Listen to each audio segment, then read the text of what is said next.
Hi, this is Cheryl for Bayer's Pampered Stampers. I wanted to take a minute and show you the new Ergonomic blender brush from Pink and Main. We have shown this before, I think in a demo. A few brushes came in and then they flew out of stock, as they did throughout the rest of the country. And we're hearing now that they might be back in stock soon, so I just wanted to remind you of this great brush.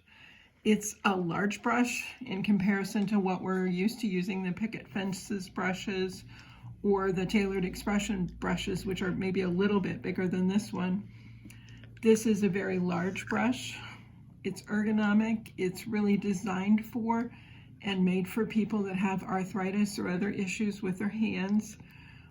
What I like about it is you can cover a lot of territory really quickly with it. And it comes with a little storage thing so you don't have any mess or you don't have any potential for damaging those brush bristles, which are pretty much the same. You can see I've got ink on it, but otherwise they're pretty much the same type and quality as the picket fences or the other popular blender brushes on the market today. Here's a couple of stencils that I used earlier. This is a picket fences. It's called Quatrefoil Bouquet Stencil. Really, really pretty. Very quick and easy with this ergonomic brush. This one is from Pink and Main, also the same company that manufactures the ergonomic brush, called Daisies. It's definitely a favorite. Whenever I've used this, people have really responded well to it. Let's look at it today with a stencil called Peacock Mandala. It's also a picket fence stencil.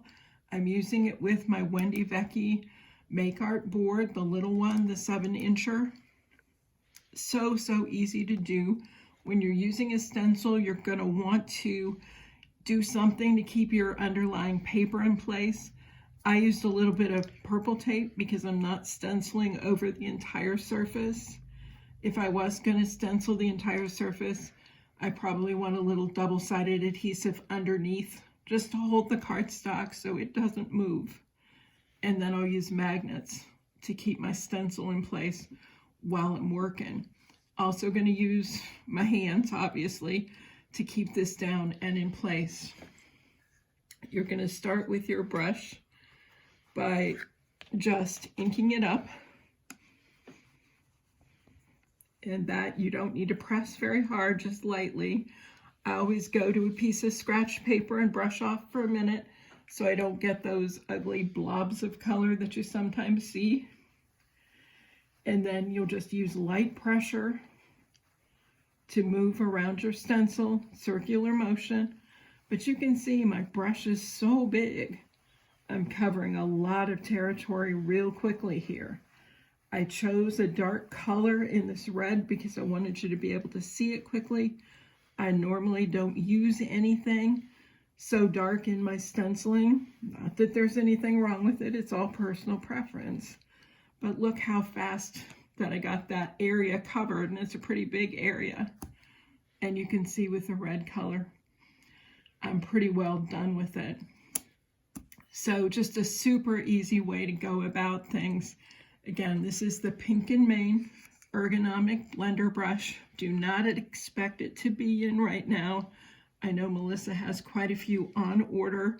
They're expected anytime now, but like many other things, they're on hold or they're held up due to coronavirus, so we just have to be patient. But the Make Art board, very, very helpful in your stenciling. I'm sure you'll want to give it a try. Just contact Melissa and she'll do what she can to get those pieces for you as quickly as possible. Cleanup is really simple for your brush. They recommend a microfiber towel, either dry or wet. And so I'm going to bring this over so you can see it a little better. Again, it's that same light circular motion. Red is a heavily pigmented color to use, so you're going to see remnants of red on my brush for a while, but it doesn't mean it's not clean.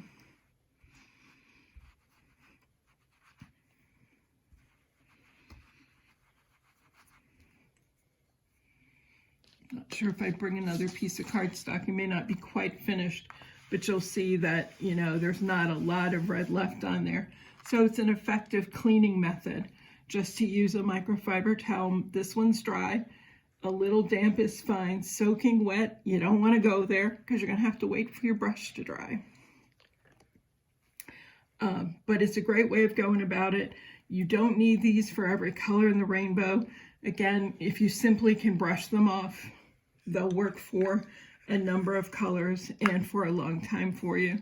Storage is very, very easy. I know sometimes if I cleaned it a little more thoroughly and it's a little wet, I put it back upside down just to let those bristles dry out a little bit more.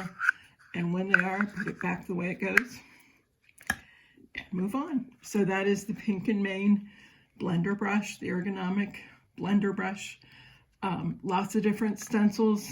The ones I've shown you today are from Picket Fences and from Pink and Main also. Don't forget about the Wendy Vecchi magnet board. Very helpful in doing these projects. Thanks for watching. Bye.